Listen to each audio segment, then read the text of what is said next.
One. Okay. Welcome, everyone.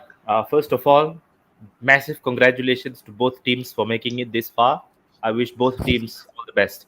My name is Danish Agarwal. Judging alongside me will be Gaurav and Varda, if I'm not mistaken. No, Alia, sorry.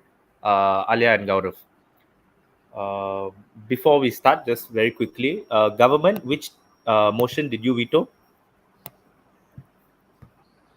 We vetoed motion number 2. Okay, opposition? We vetoed motion number 3. Okay, great. So we're doing the first one, lah. Yeah. Okay, settled. Okay, without any further delay, if the timekeeper is ready, I welcome Prime Minister to kickstart the debate. Here.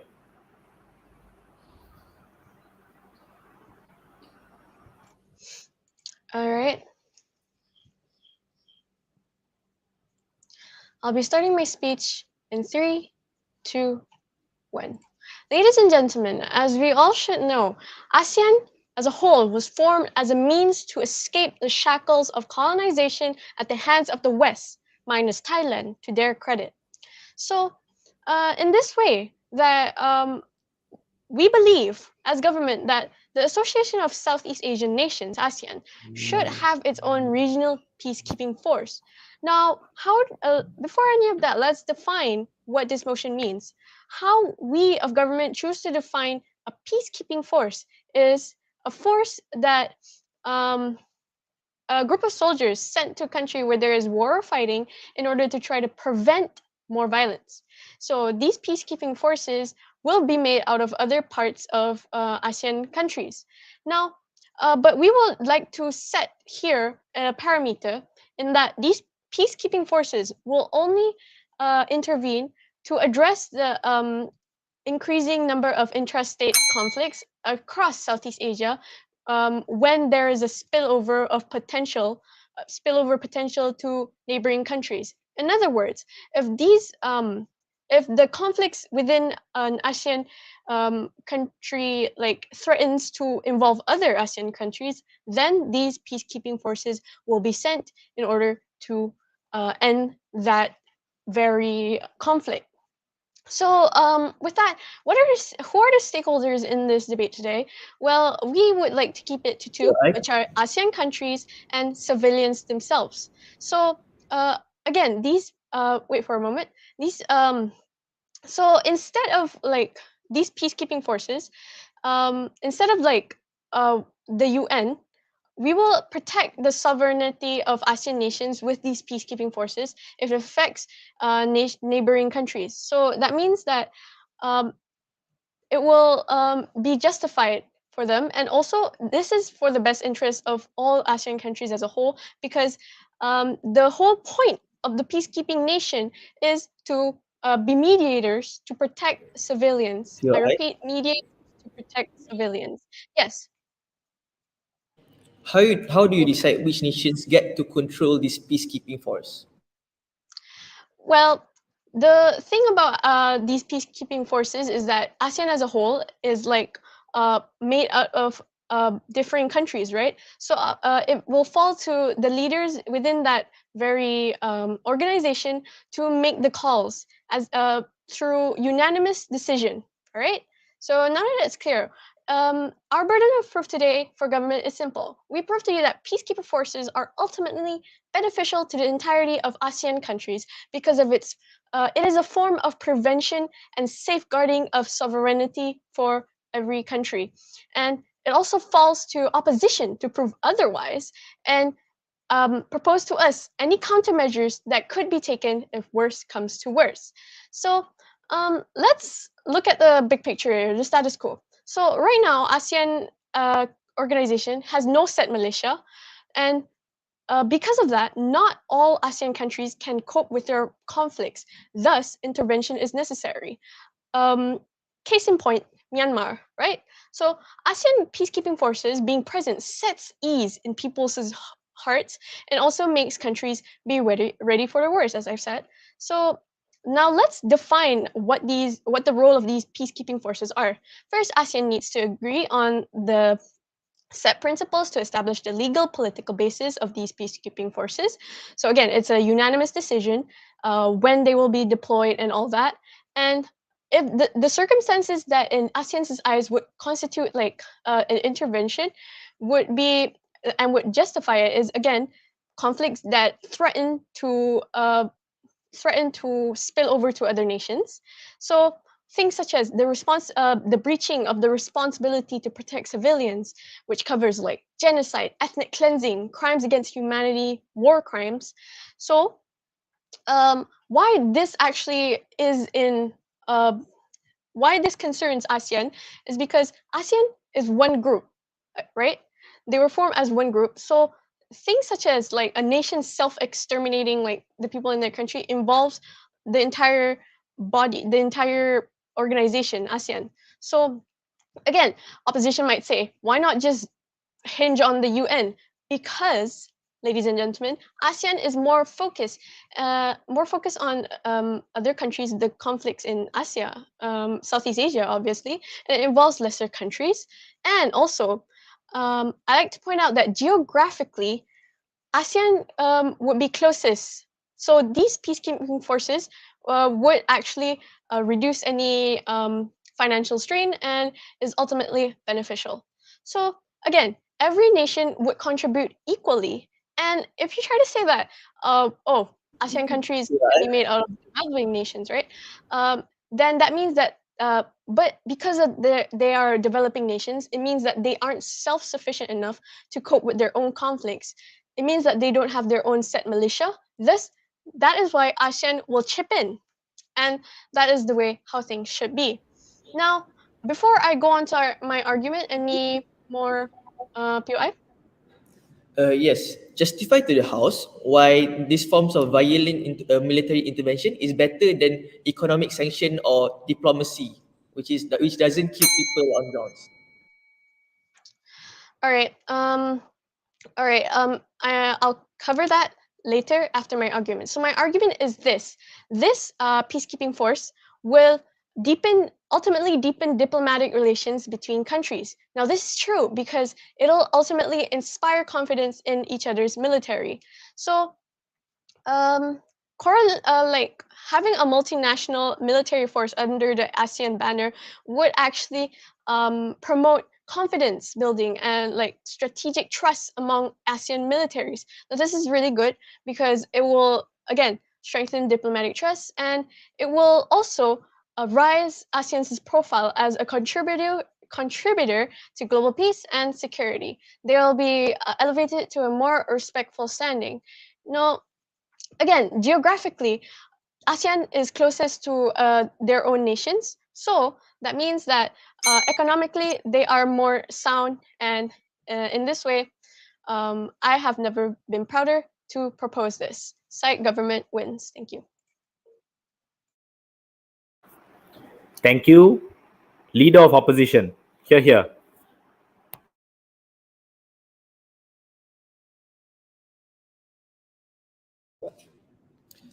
Am I audible?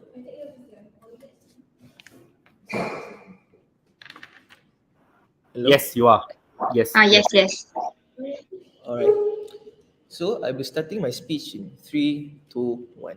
So, ladies and gentlemen, I think conflicts amongst nations is something that is very scary and something that would definitely result in deaths of many individuals. And we think that military warfare or intervention is never the solution towards this sort of conflict. We believe that the way to solve problem is never with military. We don't think that you should fight fire with fire. You should always go with the better solution, which is going through diplomacy and using better solutions such as putting on economic conflicts, economic sanctions to solve these conflicts in the end of the day. So several things I would do in my speech today. Firstly, I would rebut some substantives coming from the government side and show to the House where our side is right. Secondly, I would provide several forms of arguments. Firstly, under the idea of how it's going to incite international fear and how it's going to worsen the state of the world. And my second speaker will talk about how there are better solutions and why diplomacy is a better way to go. My first speaker will deconstruct the case coming from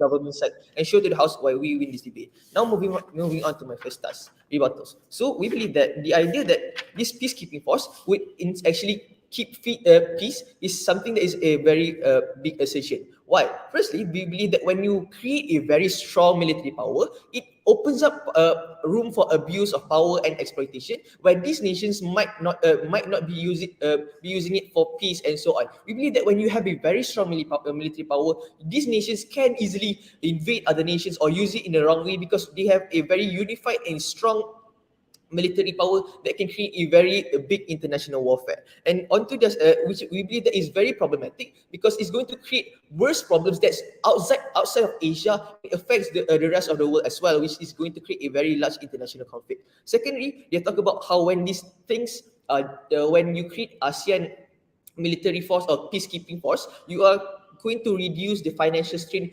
to protect these nations at the end of the day. Do realize that developing a very strong military power already takes up a lot of finance. Why would you focus on creating a very military force that's going to take a lot of resources, a lot of money, and a lot of the time to create when you can use better solutions, such as trying to develop a better diplomatic relationship and also a very strong economic relationship with other countries to prevent conflicts to happen at the end of the day. No, thank you. And thirdly, how they simply said when you create a peacekeeping force, you are going to deepen diplomatic trust amongst these nations. We don't see any forms of analysis or evidence how this is going to occur. We believe that when you create a very big military force, you are going to make these people fear these nations and feel like these nations are some nations that want to invade, are evil, and some nations that are supporting war, which I will further elaborate in my arguments later on. But before I continue, yes. How are you so sure that diplomatic relations will not take longer? Isn't that like it will take longer? Yeah, sure. Diplomatic relations may take longer, but to the very least, we don't kill people. To the very least, we don't create war. To the very least, we don't create international chaos where these nations were going to go against each other. We are not going to create another world war.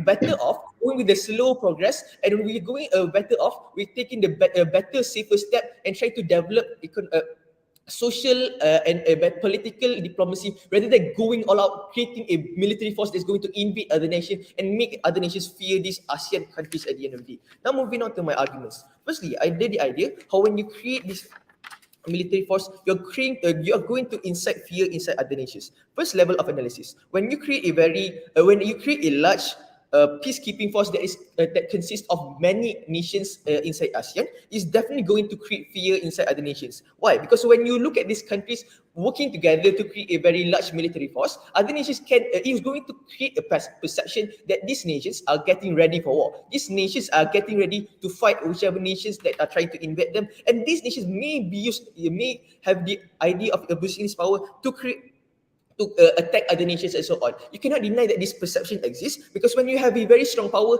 it allows rooms for abuse, and it's going to perpetuate the notion that these ASEAN nations are trying to create, or like they are trying to support military warfare. And so what is the problem with this? Second level of analysis. Firstly, these nations are going to cause nations all around the world to prepare for war and to prepare for military warfare. It's going to incite fear inside these nations that these nations might one day attack them, and they themselves are going to develop their own military power, and it's going to later on break out into a full-out chaos and war at the end of the day, which is very harmful, and you're going to create a massive loss of lives, and millions are going to die when you have an all-out war. But third level of analysis, even if they do not create the developed military power, we believe that they are going to impose economic sanctions, but because they do not support these nations. They're going to cut ties with ASEAN countries because they see that ASEAN countries are perpetrators of war, and they're trying to create international chaos. These nations would resort to cutting ties with ASEAN countries, not having any economic trade, and put sanctions until ASEAN countries stop propagating any forms of military power, and also stop trying to create a distress internationally. We believe that these nations would be alienated not only by the rest of the world, and it would create a very major problem, because these nations, ASEAN countries, are nations that aren't able to live independently. They also depend on other nations because they are also economically suffering as well. So my second speaker will continue to talk about how there are other problems that are affecting, and military or security shouldn't be the main concern of these nations. And my second argument will talk about how ASEAN shouldn't play a role or like intervene into these conflicts. For example, in the conflict right now between Russia and Ukraine, we can see that no other countries in the world would have the guts to would have a military intervention in between these countries. Because why? When you have a military intervention, it shows that you are supporting one part and you are willing to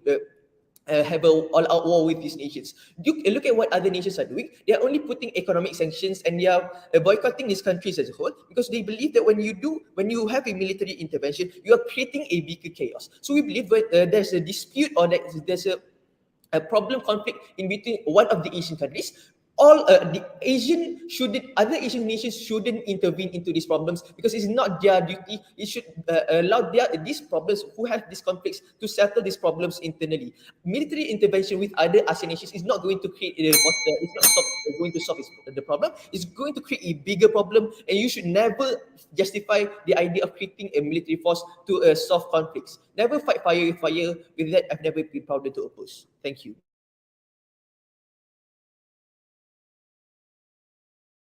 Thank you, Deputy Prime Minister.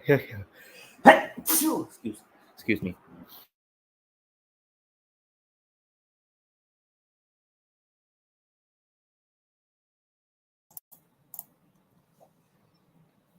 Give me a sec. Am I audible? Just like to confirm that. Yes, you are. All right. I'll be starting my speech in 3, 2, 1. Ladies and gentlemen, under the motion, this House believes that the Association of Southeast Asian Nations, or ASEAN for short, should have its own regional peacekeeping force. So under side government, we truly stand with this motion, and I'll tell you why in a bit. 3 parts of my speech today. First are rebuttals coming from the Leader of Opposition. Second is I'll be talking about my arguments, and after that, I'll be reinforcing the points coming from my Prime Minister. So first things first, rebuttals. Let's talk about this, right? Rebuttals coming from from the Leader of Opposition, and then I'll be talking about also the POI that was forwarded to my Prime Minister. I'll be explaining about this POI as well. Like, he asked my Prime Minister, why was economic sanctions why are peacekeeping troops more effective than economic sanctions, right? We think that peacekeeping forces are a much faster way and a much less damaging way of dealing with violence and conflict, because when you impose economic sanctions on nations, right, it's going to be very detrimental to that affected country in the long term. Like how you can see, like now Russia is facing economic sanctions, right? And their people are suffering. And under side government, we think that it's very important that we prioritize the welfare of the people compared to thinking about everything else. We're putting everything else aside and only thinking about how do we prioritize the best interest of the people, and then we think about the rest of the matters, right? So next, like what Leader of Opposition has said, he said that it's better if we develop better diplomatic relations with other nations instead of sending these peacekeeping troops to stop the violence, right? Ladies and gentlemen, when has war ever ended peacefully in the past? When has a country initiated war and then suddenly they just sit down and then they decide, oh, you know what, we're just going to talk this over. We're going to say, we're not going to do this anymore. Like, it's bad. War is bad. It's never happened that way. Some things like war and conflicts and violence can't seem to be settled just because they want to. It's not something that's you can easily decide just because you just assume like better diplomatic relations are better. Later. I'll take the people later. And then also, even though at the beginning of his speech he talked about how when we send these peacekeeping forces, right, it will initiate international fear, but they never provided deeper analysis on how it creates more international conflict, right? Even if they did, it was only like very shallow. So our side tells you that the peacekeeping troops, they prioritize the civilians. Right. We never told you that once these peacekeeping troops come into a country, all they do is that they'll just go around killing people. They just do whatever they want to. This abuse of power, I tell you, is very unlikely, because when ASEAN is, overseeing things, right? These abuse of power will obviously have its own consequences and more sanctions to deal with. And we say that even though it is possible, it is very unlikely under our side, under both sides actually. So in a situation where war is happening, right, peace will always be prioritized under our side. And if it involves other countries, we think that peacekeeping forces are only the way to go. The thing about side opposition, it's very like pitiful actually. Under their side, they have no sense of urgency. They never thought about how to go about this in the fastest way possible. All they think about, like, what if other countries are afraid of us? What do we do if this? What do we do if that? They never thought about what to act in that current situation itself. We tell you that these peacekeeping force are the most efficient way to go because it solves the issue almost immediately, right? Compared to their proposals of other ways. Now I'll be talking about my arguments. The first argument is that it's very important for these peacekeeping troops to oversee other countries because it's very important to keep neighboring countries in check, right? No, thank you. So the thing about this is that all countries have different levels of resources. Some countries have more than others, right? Some countries have less than others. Some countries don't have enough resources to be able to fend for themselves. So why not use the resources that these countries have, that the big countries, that the countries who are rich in resources, to assist troubled nations in times of need when they need it, right? Not only will this benefit the troubled countries, it will give back to the assisting countries as well in so many ways. My levels of analysis will go on later in my speech. So what happens is that when these peacekeeping forces are there, right, it prevents conflict from further escalating into something worse, for example, riots or protests, and they're able to keep things at bay while strengthening the security. And why is this very important? To the development of the nation as well. We tell you that the probability of the abuse of power is very unlikely because all these troops come from different nations, right? And they're all overseen under a big association, which is ASEAN. So why is this very good to the country that is being affected? It's very inspiring to the country, right? Because they think they have to do the best for their people by having this regional peacekeeping force. And we think that they have to be inspired, and then they have to be responsible for their actions and be an authority that works the best for the people in order to avoid external intervention. So if they don't want external intervention that affects their sovereignty, then they have to do better in order to keep things at bay, right? That's what side government thinks. So what happens if we actually do this? What happens if we do enforce regional peacekeeping troops, right? It reduces unnecessary conflict, like what I've told you before. It reduces violence in general, just violence, any type of violence coming from rebel groups, coming from like maybe civil war and things like that. It reduces war crime. That's what we know, because nobody wants war crime, right? The ugliness of war crime. We don't want that it happens to the civilians or the people in general. And also, like what my prime minister has told you, it increases confidence in diplomatic relations. Why? Because they know that ASEAN has their support no matter what, right? The diplomatic relations between the countries in ASEAN itself. We're not talking about external relations or whatsoever, right? Although if like external countries outside of ASEAN see this, they'll say something like, oh, because they're very good at keeping their peace, and therefore they can be trusted, because ASEAN has been doing its job and whatnot. So that will also increase diplomatic relations with other countries. Unlike what leader of opposition has told you, where it will reduce diplomatic relations with other countries, right? It might go backwards. It might also increase confidence in the other countries. So ASEAN is one huge circle of countries related to each other, right? If a country is in a bad place and has an affected economy, it will affect other nations in the form of diplomatic relations and also the flow of economy. If a country, let's say, if a country that is affected is an important source of goods, right? They are a very important resource country, then the flow of goods will of course be affected and will disrupt the flow of how good an economy should look like. And what happens is that important stakeholders here are the people themselves. ASEAN was found on the idea that it was best for the interest of the civilians from different nations, right? Civilians will be impacted from the war, the violence that happened, lives taken, homes destroyed, quality of life decreases, and peace is taken away, although that is a fundamental right, whether economically or socially, right? So, ladies and gentlemen, at the end of the day, I really hope that you'll side with side government, because we have proven our side of the scale is heavier than side opposition. Thank you.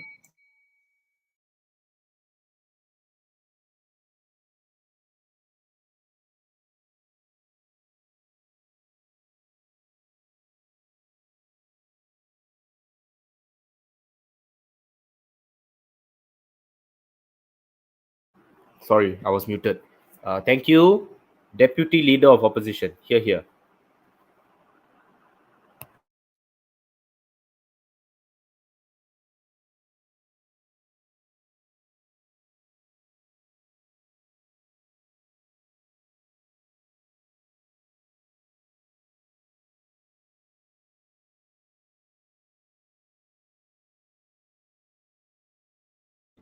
Am I audible? Yes, you are. Right. Starting my speech in 3, 2, 1. We on said opposition believe that violence is never and should never be chosen as the easy way out of things. So first of all, what I'm going to do in my speech today, I'm going to give and provide rebuttals to the Prime Minister and Deputy Prime Minister to explain why their arguments actually fall in this case. Secondly, I'm going to provide arguments that the first argument would be peacekeeping force will be inefficient due to current problems in ASEAN. And secondly, there is no dire need to have a regional peacekeeping force. So first and foremost, starting with my rebuttals towards the Prime Minister.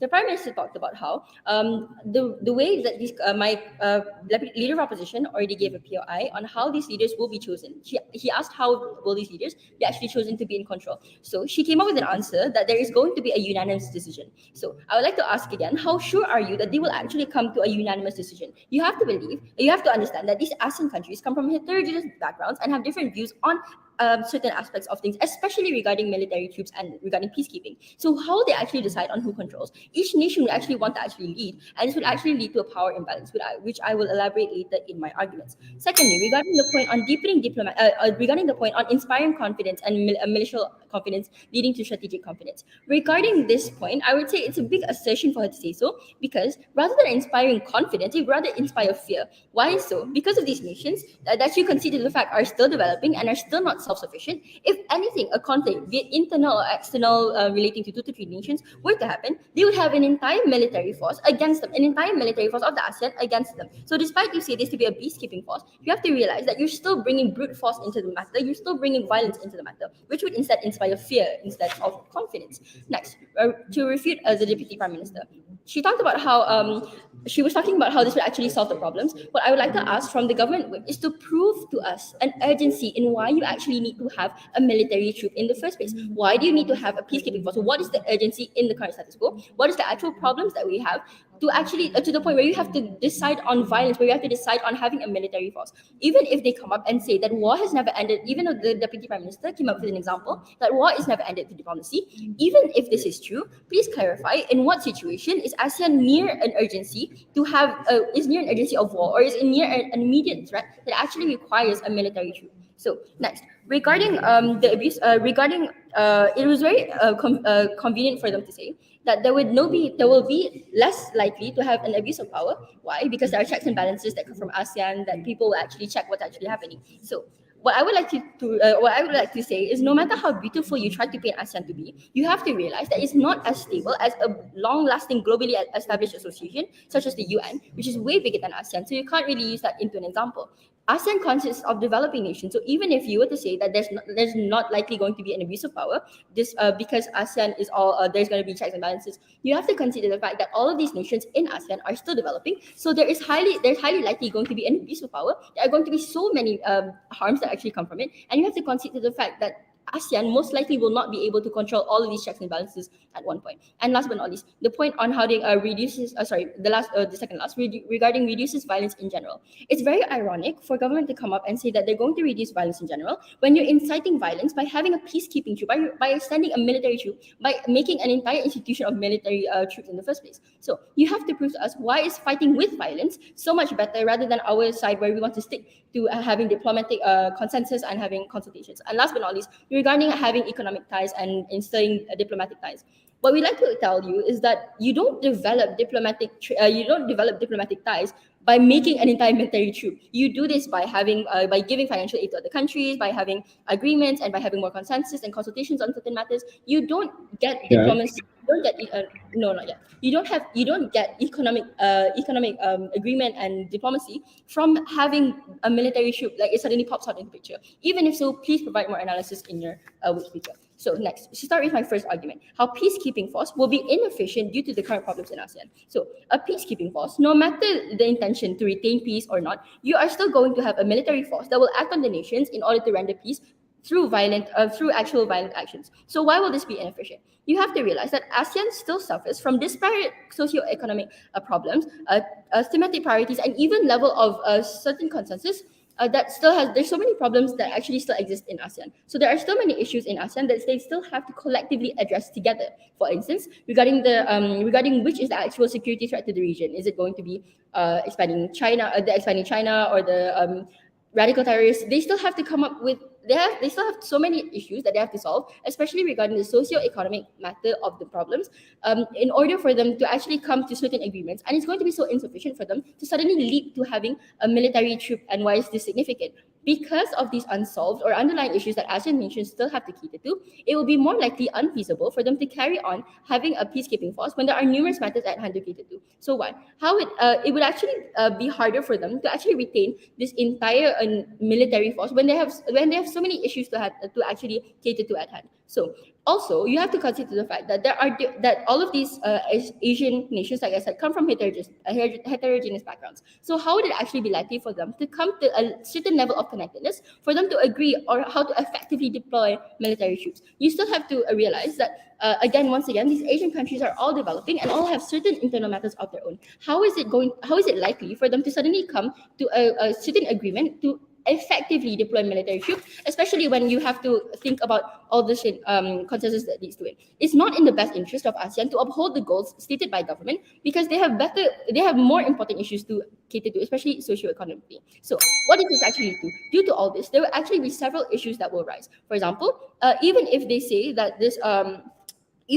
that all of this will be balanced, that all this will have the checks and balances, you have to agree that due to all of these problems and due to the different concerns, when you give these nations a peacekeeping force or a certain military force, there will be imbalance in power, and there will be actual power.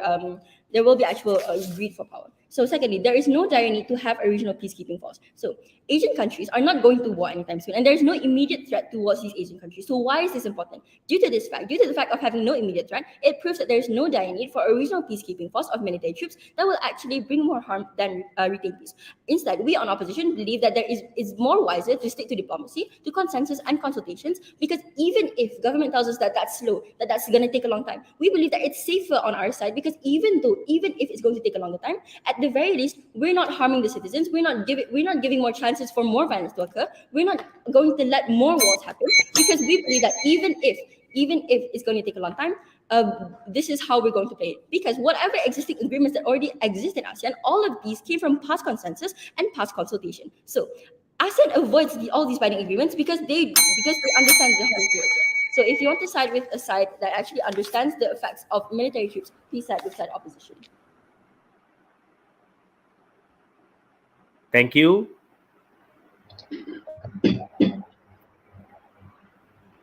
Government whip. Here. Am I audible? Yes. It's all right. Give me a second.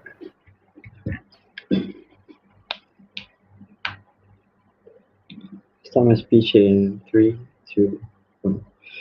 Ladies and gentlemen, members of the chair, it seems that side opposition today really lives in a delusional world where they think that war will never happen at the end of the day, and they deny the fact that maybe the war will never happen at the end of the day, and they're willing to risk innocent people's lives just so that they can save themselves at the end of the day by doing economic sanctions at the end of the day, right? So what's the main clash of today's debate, right? It's either first of all, will there actually be war? Is there an urgency for them for nations, for ASEAN to actually have a peacekeeping force at the end of the day? And if so, which will be better to prevent wars and to stop wars at the end of the day? Which will be better, peacekeeping forces or by having economic sanctions or diplomatic ties, as stated by side opposition today? So today I'll go on to destroy Ops' case, which they really don't bring much of a case today, by rebutting their points first of all, and then pushing on to the clash points and showing vividly what the clash points are and why government wins on every single clash point today.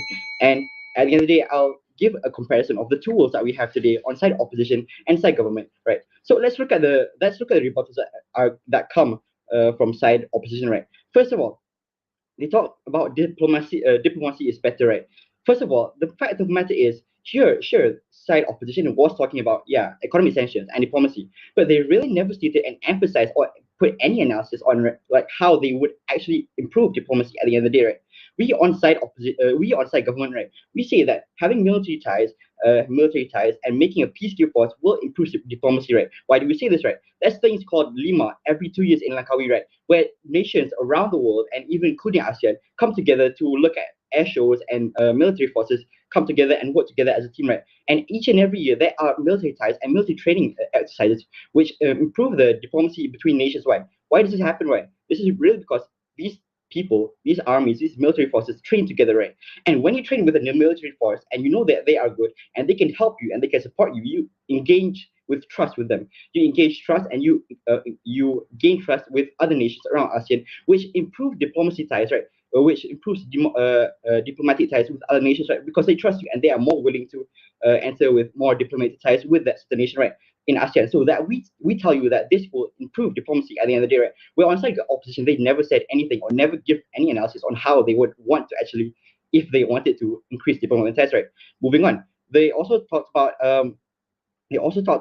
that even though these peacekeepers are good, like they will actually be bad and they will take evasive action against these nations which are at war, and they will make even more killings at the end of the day. We tell you on side government that there needs to be a sense of urgency, right? We tell you that how much will the side opposition how much is side opposition willing to risk innocent people's lives and let them die just like that, and how many lives will have to be lost until they actually understand and know that they need peacekeepers to help evade and help stop and control the situation in these war zones, right?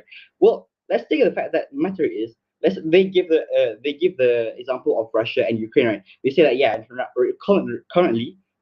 currently most nations are in are putting economic sanctions with Russia, right? But matter of fact is Russia still pushing into Ukraine? Yes, they are. The matter of fact is, it will never end the war by using economic sanctions only. At the end of the day, military intervention is needed at the end of the day to stop the war eventually. Because the matter of fact is, with economic sanctions, yeah, you slow down the advancement of Russia into Ukraine or any nation at war for that matter, but you never stop it at the end of the day. And even if you elongate the time, that means you are still losing innocent people's lives each and every day. Let's say you lose 500 people a day in multiple months and years. That will take, even if, let's give them the benefit of the doubt, even if economic sanctions work, there will be millions, if not hundreds of millions, lives lost of innocent people, not militaries, innocent people, children's wives, kids, dads, fathers. All of these people will be lose their lives if only economic sanctions will be there to help end the war, right? Okay, sure, I'll take a POI. To the very least, if ASEAN don't intervene, only 2 nations are in conflict. If they do intervene, more than 10 Asian countries as well as 100 more countries around the world will also take part in this war. And how is that better than just letting these 2 countries solve the dispute? So you're saying that we should not help get together a team, right, to help a nation and let that nation, the people of the nation die inevitably of these innocent people, and like from a big population to decrease to a small population. I don't think that is right at the end of the day, right? From side opposition, right? Because we tell you that, as a matter of fact, is there are multiple questions today, right? But first of all, we tell you that we create better diplomatic ties, right? On side opposition, they want to tell you that they create better diplomatic ties, but they never analyze why they did so. They failed to do so, so that's why they lost. Moving on, they also said if there is war, they will help it. They will help counter it by having economic sanctions.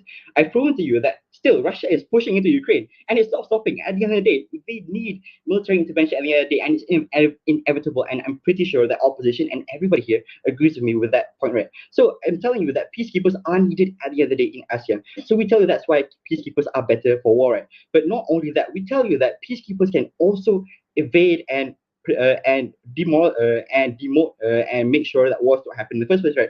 Because when you know that your coalition, the nation you are and its coalition has a peacekeeping force, people to prevent wars at the end of the day, that means that they will be deterred from making any threats towards the nation or any other nation at the matter of the fact, because they know there is a peacekeeper that will eventually come to their nation and stop this war at the end of the day, and they will lose at the end of the day. So we tell you that there should always be a sense of urgency, because we do not want these innocent people's lives to be lost just like that. We tell you on side government, we solve that problem. We tell you that we have a sure and analyzed way to increase diplomatic relations when there is peacekeeping forces. We tell you that we can actually solve the problem at the end of the day. We can solve wars and we can deter wars at the end of the day.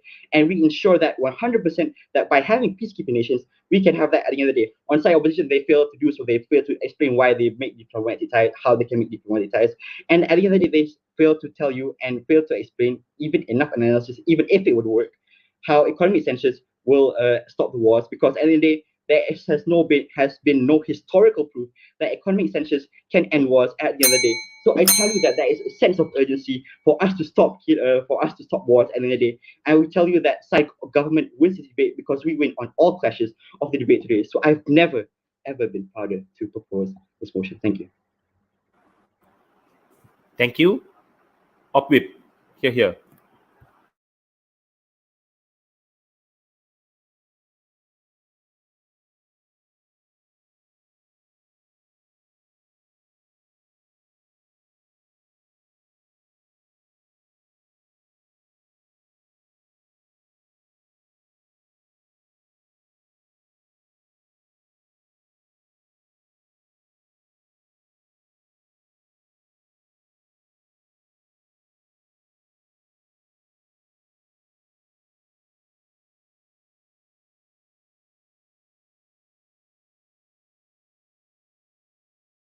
Before I start, can I know if I'm audible? You are audible. All right. I'll be starting. Okay, wait, hold on.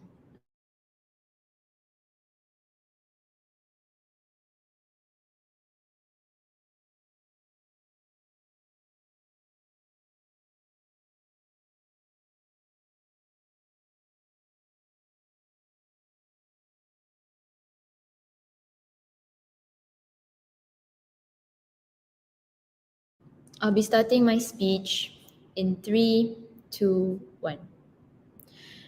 Ladies and gentlemen, it's clear to see that our side holds on to the principle of diplomacy is the best policy. But before I start my speech, I, as the whip speaker on opposition side, will be doing a few things for you today. Firstly, I'll be stating a few rebuttals.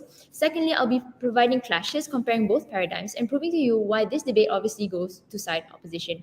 So firstly, on to my rebuttals. A few rebuttals coming from what the government has been saying. Okay, firstly, the Deputy Prime Minister has been saying that they will be prioritizing the welfare of people by imposing these peacekeeping forces. But my question for you today is, how are you prioritizing the welfare of people if their lives are put on the line? How are you prioritizing their welfare, and how are you ensuring that these people's how are you ensuring that these people's lives are safe by enforcing these peacekeeping forces that will actually encourage more war by encouraging more military intervention, which can actually harm them in the long run? Which is why we've been restating again and again throughout this debate that we believe that war is never the answer, and that war can actually cause that military intervention and war will never ever solve the problem. And okay, let's take a look. You yourself, the Deputy Prime Minister, has mentioned, when has war ended peacefully? Exactly what my question to you is. When has war ended peacefully? When has war actually solved actual problems? Let's take a look at the status quo right now. So we can see now that firstly, there's no urgency to have a war right now. But firstly, let's take a look at the past and what has happened in the past. Okay, firstly, when has war actually solved problems in the long run? If you can see from the aftermath of World War I, World War II, all these problems are firstly caused by military intervention of different nations. Secondly, these wars, firstly using violence. They're using violence to supposedly they would want to what your side has been saying, war would create a more faster and more efficient solutions. No, thank you. However, realize that looking back at the past, these wars have not solved any problems. If anything, they've only worsened the conditions, and firstly impacted socially, economically, and politically onto various countries. And this, we believe, has actually breeded more problems on an international scale. No, thank you. Secondly, Well, my next rebuttal is on the abuse of power. Your side has been talking about how abuse of power is very unlikely because they're from different nations, and then in order to not intervene, and then miraculously they will unite and have this sense of trust within one another. However, you have to understand that abuse of power would happen, that you cannot talk about your best case scenario, assuming, and it's very assumptuous for you to say that abuse of power is not as very unlikely. Firstly, you haven't provided us a deep analysis onto why it would be unlikely. And how would I be breaking this down for you? Firstly, the existence of military force would this simply the existence of military force itself would actually already cause an abuse of power. Because why would this happen?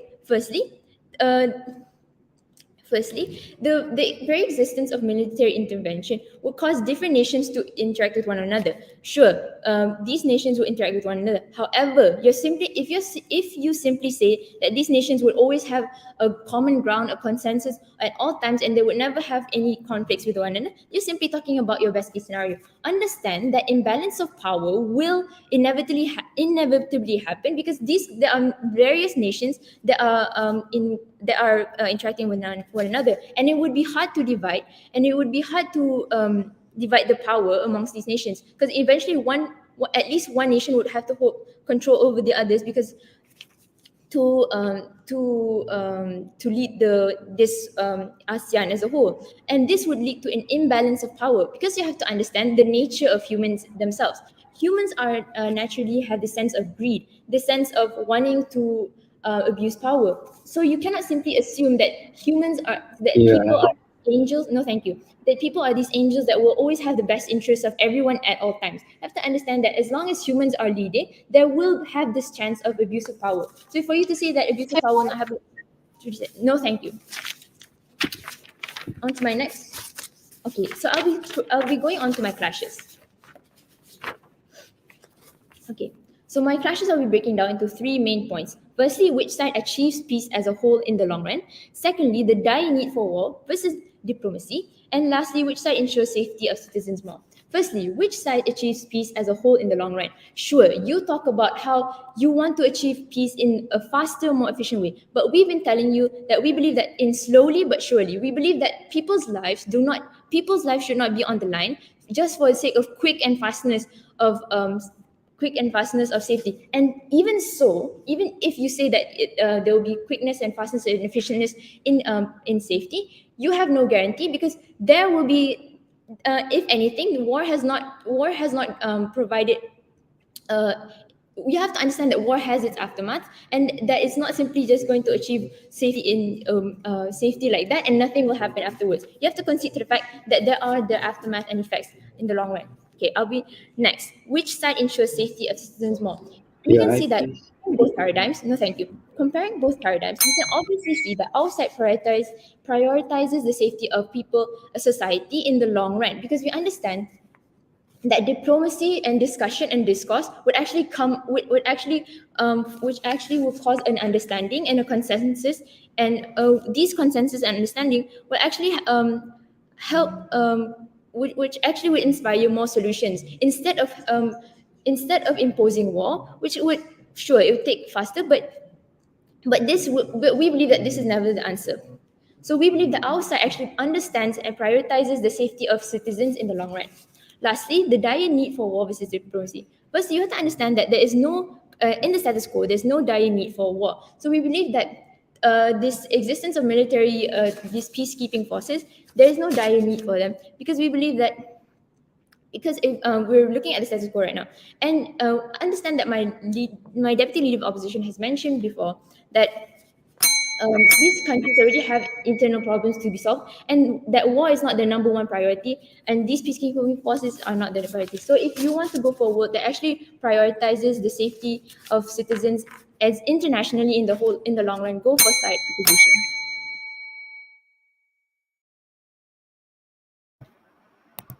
Thank you. Op reply.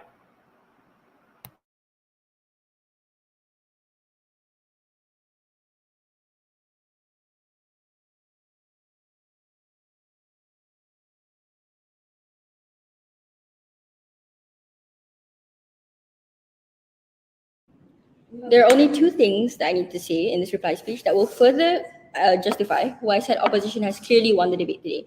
First of all, why side government loses, and secondly, why side opposition wins this case. So first of all, why side government loses? They ran a very convenient case where they automatically believe that it will be super easy for, first of all, ASEAN to come to an agreement regarding the organization and control of a peacekeeping military group, when in fact, even stable organizations like UN can't even come to certain agreements. What more when it comes to a peacekeeping military group? It's so easy for you to say that, oh, there will be checks and balances, ASEAN will take care of it. That's not the case, ladies and gentlemen, because ASEAN consists of developing countries that have different interests at heart, that have different heterogeneity, that have different backgrounds, and they don't necessarily have the same goal in mind. Secondly, they also said it was they also asserted that it will be super easy for wars to end over intervention, and how that intervention, violent intervention, will actually just make these wars disappear.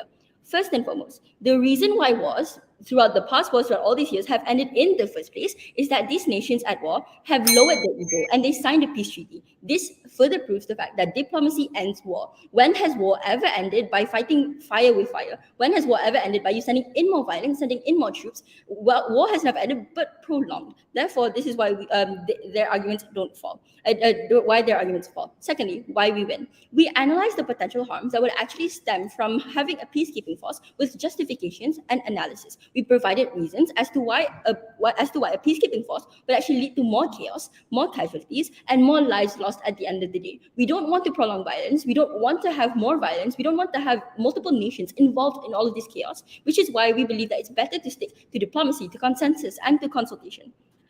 To give an easy example, to paint a picture here, taking the example from Government Whip, where he talked about Russia and Ukraine.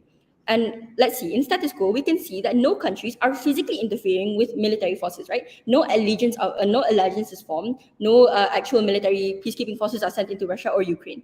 Well, let's take that into governance paradigm. Let's paint a picture for governance paradigm.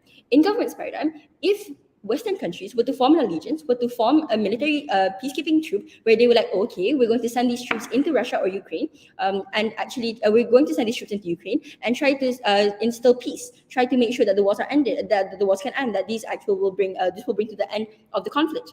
What you can logically analyze. Imagine if these Western countries actually did form an allegiance and sent a military troop into Ukraine. What would this actually lead to? Because all of these countries decided to interfere, decided to put their hands all into this mess.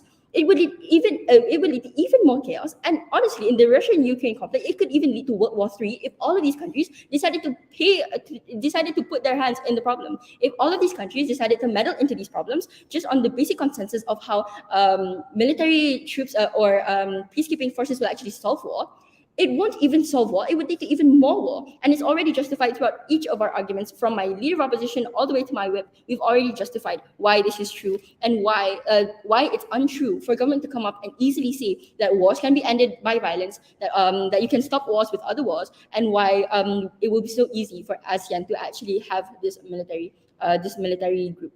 So Thai government is trying to take the easiest and quickest way out of problems, despite the fact that it would lead to even more lives lost and even more nations going into dispute. They do not care about the massive harms that come from this. They do not even want to think about the massive harms that stem, not even involving the citizens, but also involving the nations at hand.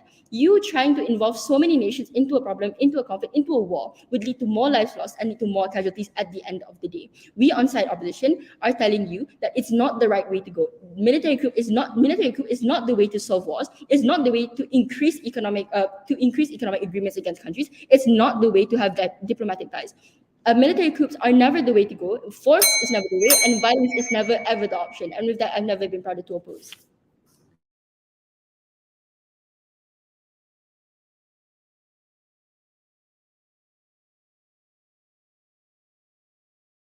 Thank you. To conclude the debate, Gaf replied, here. Hold on.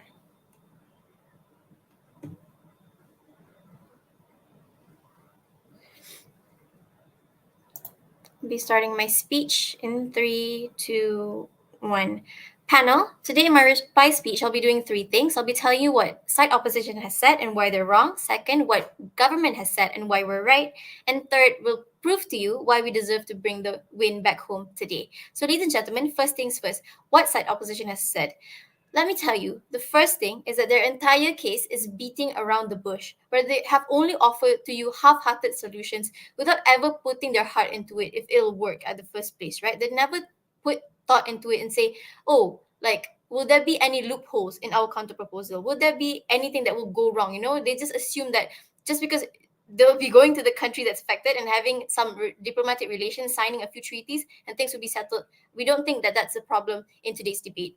So, where we provided you, in contrast to their case, we provided you with deep analysis on how our option of sending these peacekeeping troops to these countries who are affected with wars and violence, right, will eventually save lives and protect diplomatic relations and while also prolonging the economy, right? We think that our option is much more safer, much more efficient, much more faster compared to their claim where it's safer, even though safer surely but slowly, right? I quote them. So you say that it's safer on your side, but you don't have any progress on these affected countries. How long are you going to make these people suffer? And those are the like I those are the only words of people who are selfish, who fail to take enough risk to protect the welfare of the people in order to save yourselves. I feel like that's very pitiful for your side and also the people that you're trying to look after. Who exactly are you protecting, side opposition, when we've clearly told you from the beginning of the debate that the stakeholders should always be the people that are affected, right? So immediate intervention and assistance, we tell you, is very important in order to solve problems and prevent further damage. Side opposition doesn't understand that. They think that it's okay for us to prolong these problems. It's okay for people to starve. It's okay for people to go through the dangers of war. It's okay for people to suffer more if it means that it's safer, if it means that it's a slow process, right? They think that it's okay. Side opposition lives in a utopia where they think diplomatic relations will work every time and that things will end if they just decide to sit down and talk, right? Ladies and gentlemen, if it was that easy, we would never have this conversation in the first place. Diplomatic sanctions, economic sanctions, we tell you from the beginning of the debate that the effects that these have are very in the long run, right? It's very detrimental to other countries in the long run. They refuse to consider the welfare of the people in 20, even 30, 40 years from now. They refuse to see that, right? They only come up here and say, oh, safe, surely, but slowly. But they never tell us how it will look like in the future, right? How it will benefit the majority of the people in the future. I quote the whip, right? The sense of greed that people have in order for them to initiate war. It's the same idea used when wanting to see if diplomacy will work with nations who are eager to go to war. How do you think these nations would feel, right, if they are greedy for war? We tell you that their view of peacekeeping troops are very stretched. They live in a utopia where instead of taking immediate change, for example, people are dying and fighting. Oh, to them, it's like, never mind, don't send help. We'll just talk to each other later and see if we can do anything about it, which I think is a stretch, right, coming from their side. Side opposition thinks everything is sunshine and rainbows. Genocide ends with just diplomatic relations, and they're confident that will not have any loopholes under their part. I'd like to clarify something before I end my reply speech. These military troops, they never initiated the war, ladies and gentlemen. The war and the violence is already there. Their part was just to end it, but they twist our case to make it seem like these troops bring war, bring missiles to these countries. So, ladies and gentlemen, we've told you that under our side, right, it increases confidence in diplomatic relations. It protects the sovereignty of the countries by only intervening when it is necessary. It gives the chance to the affected countries to take initial action, to exercise their powers. But if worse comes to worse, when peacekeeping troops help with the security of the nation, it will inspire these authorities to be in charge, to protect sovereignty instead of external intervention, right? That will also improve the economy at the end of the day. We've told you this, but they turn a blind eye and insisted on diplomacy, even when we've told you numerous times it's very slow and inefficient. The only thing that they're good at is twisting our words. So at the end of the day, ladies and gentlemen, how many lives, as an ending case, right? How many lives will we risk before side opposition is done signing their conventions and treaties? With that, I end my speech. Thank you.